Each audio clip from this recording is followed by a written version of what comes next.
standing outside Hocking Stuart, who were fined a record $330,000 the other day for under-evaluating houses in the Richmond area.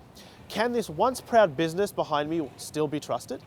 Last spring saw Hocking Stuart cop a massive investigation from the ACCC in regards to the undervaluing homes from over 100 complaints. And with over 880 investigation files open over the last 12 months, a spokesman told domain.com.au that they are currently working through the allegations made by Consumer Affairs. Hocking Stuart has now been formally charged a record amount of $330,000 due to these underquoting prices, which reportedly took place between 2014 and 2015. In a federal court case held in August this year saw Hocking Stuart face court in front of Consumer Affairs, with Consumer Affairs asking the court to fine Hocking Stuart $750,000 for 11 properties undervalued in the Richmond and Kew area. This undervaluing is unusual because according to globalproperties.com from the Australian Bureau of Statistics, we have seen housing get overevaluated in some parts of Australia. But according to current and former real estate agents, undervaluing is not an uncommon phenomenon. At the moment, the real estate market is very competitive, so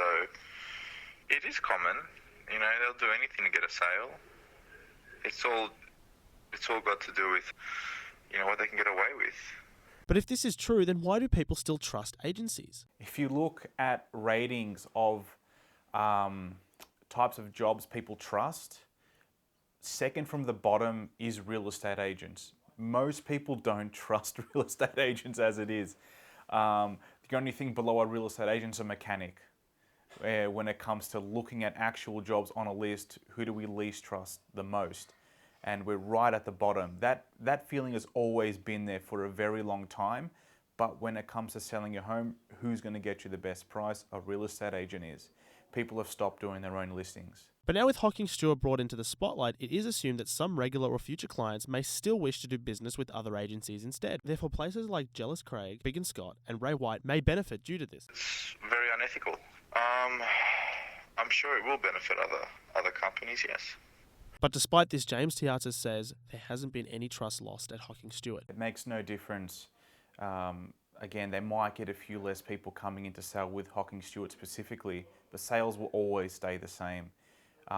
This is not the first time an agency has undervalued a property before, so there's not going to be any difference. The person who still has been undervalued now sold this property for more than what he was initially told.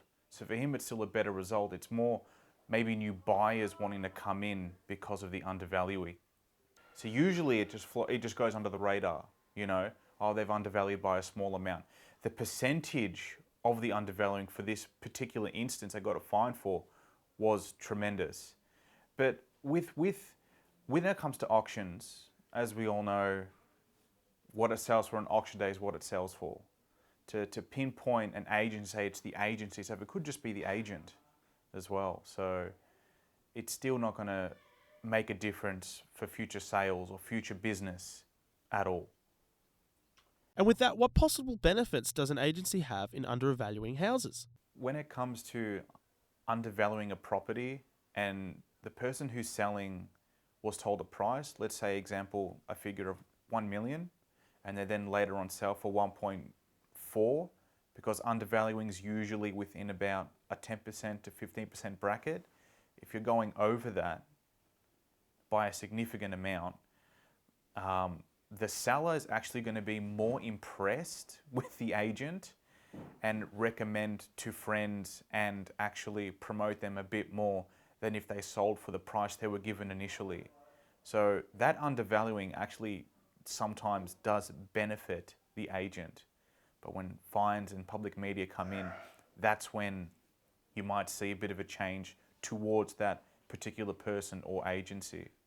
The major concern is that despite Hocking Stuart deceiving their clients, there may have not been any negative impact on the business at all, and with many Australians still trusting the brand. If this is true to be a common thing in real estate, then why are we allowing this? People are still out there buying. There's a lot of buyers out there at the moment and not a lot for sale. Again, if you're at an open inspection, you're looking for houses and he's there, you're going to have to introduce yourself, you're going to give him your mobile contacts. You can't not look at a house because of an agent, right? Because it could be the perfect home. With this in mind, Hocking Stuart has done wrong by its clients, and in reality, there should be a trust loss because of it. I'm Peter Tseros, reporting for Swinburne News.